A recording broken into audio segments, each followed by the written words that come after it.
श्री रामचरितमानस के सुंदरकांड में 25वें दोहे में का प्रसंग है।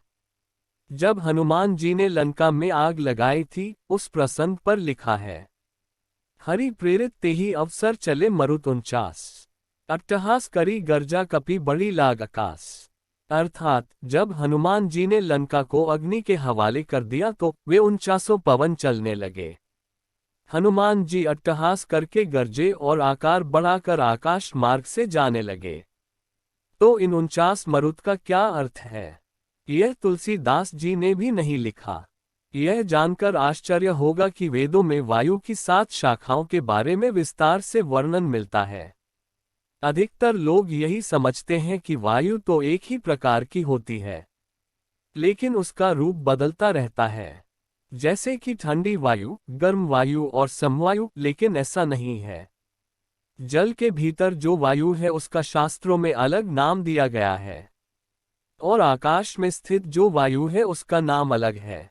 अंतरिक्ष में जो वायु है उसका नाम अलग और पाताल में स्थित वायु का नाम अलग है।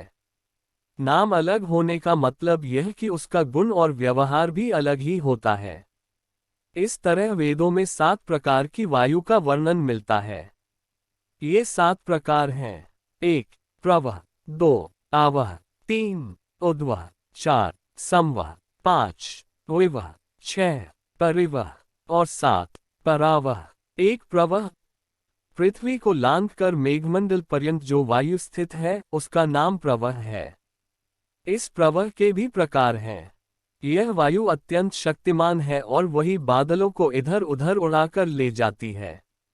धूप तथा गर्मी से उत्पन्न होने वाले मेघों को यह प्रवह वायु ही समुद्र जल से परिपूर्ण करती है, जिससे ये मेघ काली घटा के रूप में परिणत हो जाते हैं और अतिशय वर्षा करने वाले होते हैं।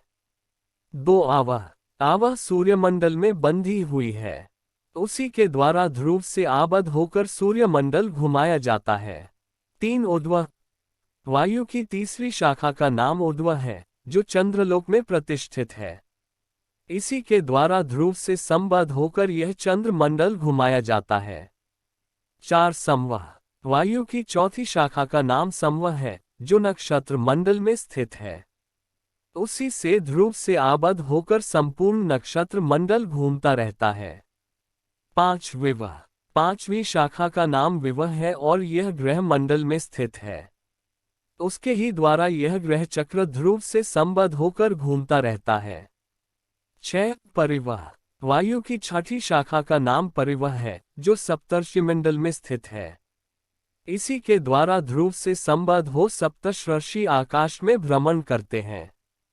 7 परावह, वायु के 7वें स्कंद का नाम परावह है, जो ध्रुव में आबद्ध है। इसी के द्वारा ध्रुव चक्र तथा अन्यान्य मंडल एक स्थान पर स्थापित रहते हैं।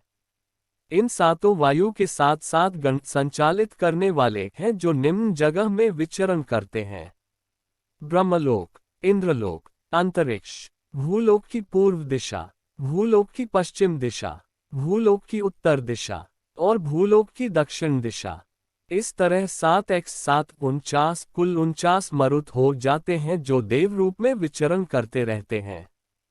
कितना अद्भुत ज्ञान! हम अक्सर रामायण, भगवद गीता पढ़ तो लेते हैं, परंतु उनमें लिखी छोटी छोटी बातों का गहन अध्ययन करने पर अनेक गूढ़ एवं ज्ञानवर्धक बातें ज्ञात होती हैं। बजरंगबली महाराज की जय।